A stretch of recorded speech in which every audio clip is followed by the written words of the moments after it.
Prime Minister Gonsalves says it's too early to estimate the cost of recovery from the impact of SOUFRIERE's eruption. CARICOM and the United States of America resume high-level engagement. And the heads of government of CARICOM commiserate with India as the country's COVID-19 situation worsens. Welcome to this week's episode of the CARICOM News Time. I'm Tusankin English Francis. Thank you for joining us.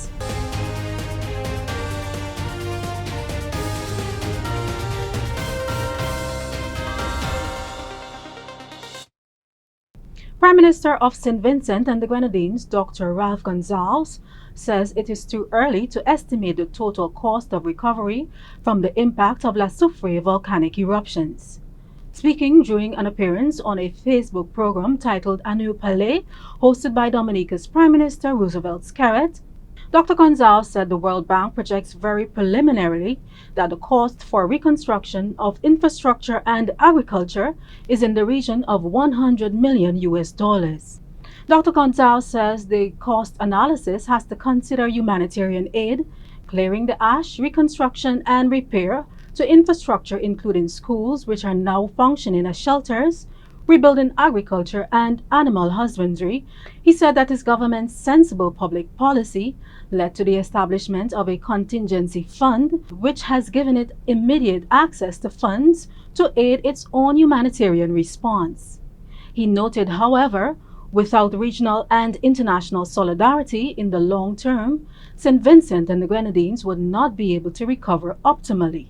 There's a good spirit. Things are such with people that they're saying, look, we're going to see this thing through.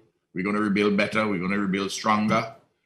We have our social solidarity, which is critical to this particular phase of humanitarian relief. And then the next stages of recovery and reconstruction. Without the social solidarity, we wouldn't be able to do anything optimally successfully. Prime Minister Gonsalves was thankful that there has been no loss of life or injury since eruptions began on April 9th. He noted that security on the ground has been vigilant, especially preventing people from going back into the red zones during periods of lull of volcanic eruptions. Prime Minister Gonsalves also explained the current state of the volcano. You live in the uncertainty as to when it is erupting again. 3 days ago, it had another eruption, another explosive eruption. Fortunately, the last few eruptions, there have been several of them. They have not had the extent of the energy, but in some cases, you had pyroclastic flows, because rather than going up in the sky, in the atmosphere, the material comes over the volcano and runs down on the western side, which is the lower lip of the crater. Fortunately, those pyroclastic flows have not gone into areas of human habitation. The week under review marked two important engagements with the United States of America. On Wednesday, April 21st, the CARICOM Secretary General and the CARICOM Ministers of Foreign Affairs engaged U.S. Secretary of State, the Honorable Antony Blinken, in a roundtable discussion held virtually. On Thursday, April 22nd, Prime Minister Andrew Holness of Jamaica and Prime Minister Gaston Browne of Antigua and Barbuda joined 40 world leaders in U.S. President's Climate Change Summit. CARICOM Secretary General Ambassador Erwin LaRocque said the meeting with Secretary Blinken marked the resumption of interactions between CARICOM as a region and the U.S. at a high level. At the Climate Change Summit, Prime Minister Holness called for accessible and equitable climate change finance mechanisms to help developing countries attain climate adaptation goals. The world committed to $100 billion per year to support climate action in developing countries.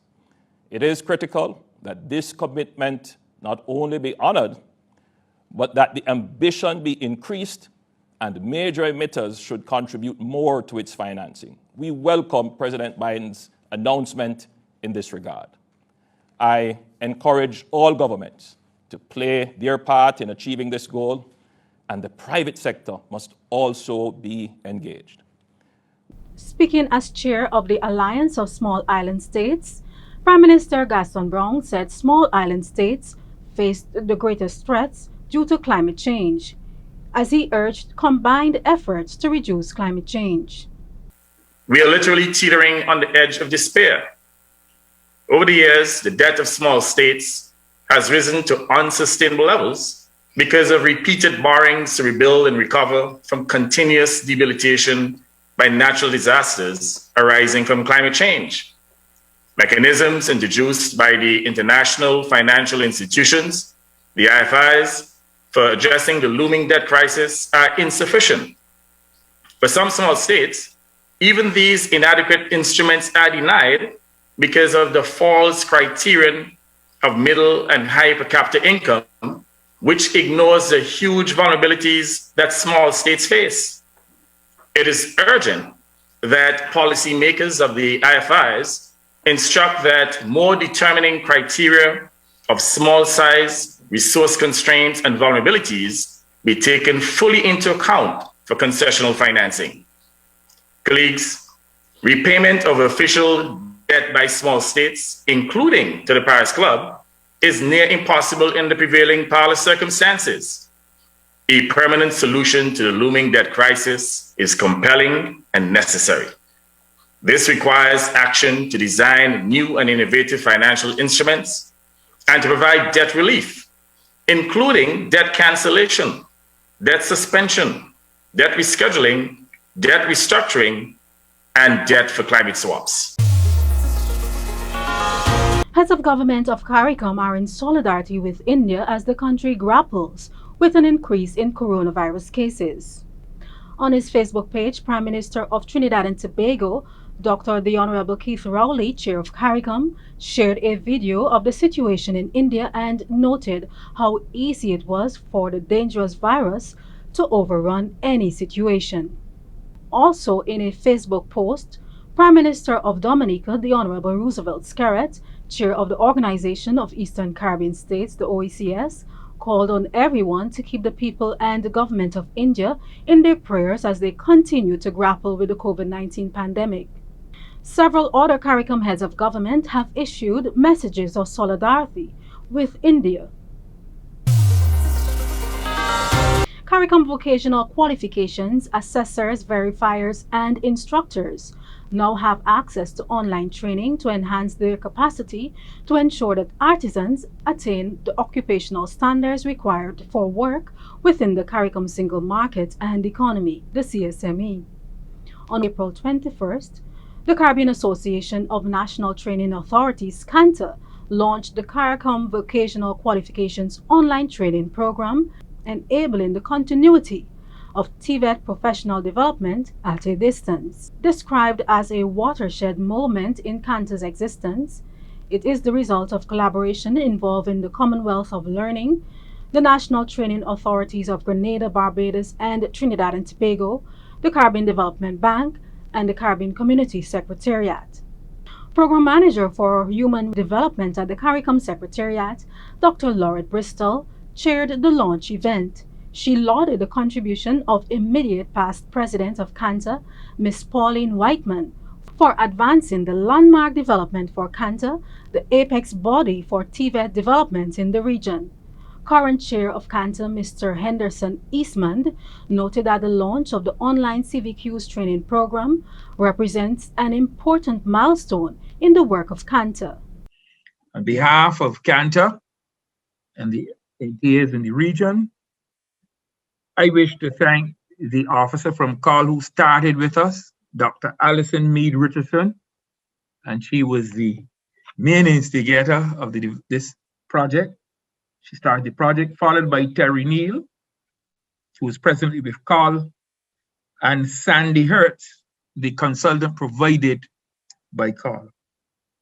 I also wish to take this opportunity to recognize the hard work done by the course developers from NTA, Trinidad and Tobago, those from the TVET Council in Barbados, and those from the Grenada NTA. Chair of the CARICOM Council for Human and Social Development, COSOD, the Honorable Jeffrey Lloyd, Minister of Education of the Bahamas, congratulated CANTA for having the insight to provide courses that will provide valuable certification.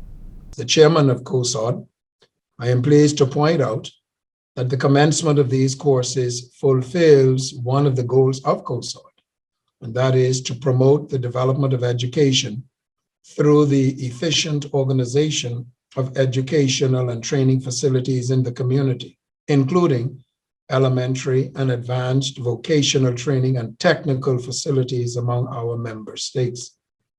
The fact that we are in a global pandemic, which has limited our capacities across our region to engage in face-to-face training, it has made this virtual mode of learning even more critical.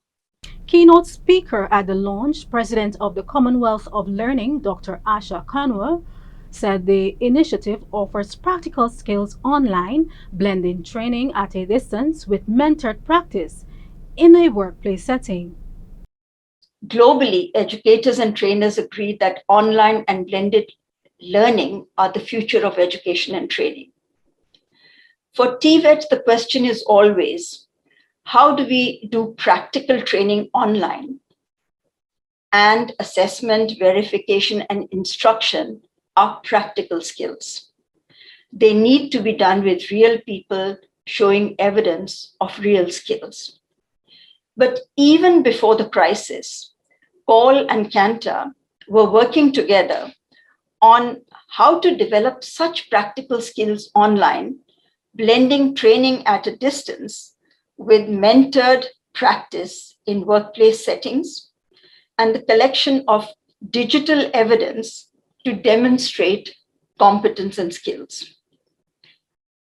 Appropriate technologies can be further harnessed to develop innovative solutions that work for everything. Operations Officer for Education at the Caribbean Development Bank, Dr. Martin Baptiste, also spoke at the launch and expressed the bank's financial support to the rollout of the program. One of the areas that I think we as CDB would be quite willing to work with CANTA and CAL is to see how we can expand that program to as many persons as possible. And we need to discuss, therefore, as the program is rolled out, how the resources of the bank can support access to that program across our BMCs, including the consideration that we could look at the translation of the program in French so that our colleagues in the Republic of Haiti are able to access the program as well. A new ambassador of Guyana was accredited recently to the Caribbean community. Secretary General Ambassador Erwin LaRocque accepted the letters of credence of His Excellency George Talbot on Wednesday, April 21st. The ceremony highlighted Guyana's lead role in food production and food security, drawing reference to the presentation made by President His Excellency Irfan Ali to the CARICOM Intersessional Meeting on Agricultural Diversification and Food Security. Secretary General LaRocque told Ambassador Talbot that the Secretariat looks forward to working closely with him and his colleagues on this important initiative.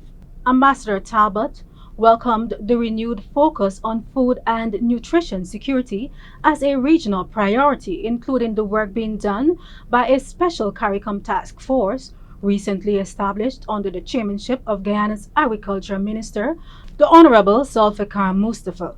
The Secretary General praised Guyana's provision of tangible support to sister CARICOM member state St. Vincent and the Grenadines as the country faces the wrath of an explosive SOUFRIERE volcano.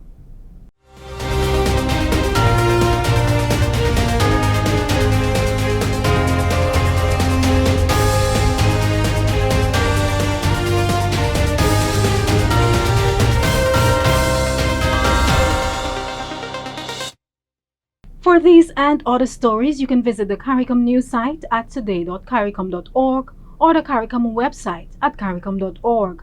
Like our Facebook page, follow us on Twitter, and remember to subscribe to our YouTube channel. Thank you for watching. Keep safe and see you next time.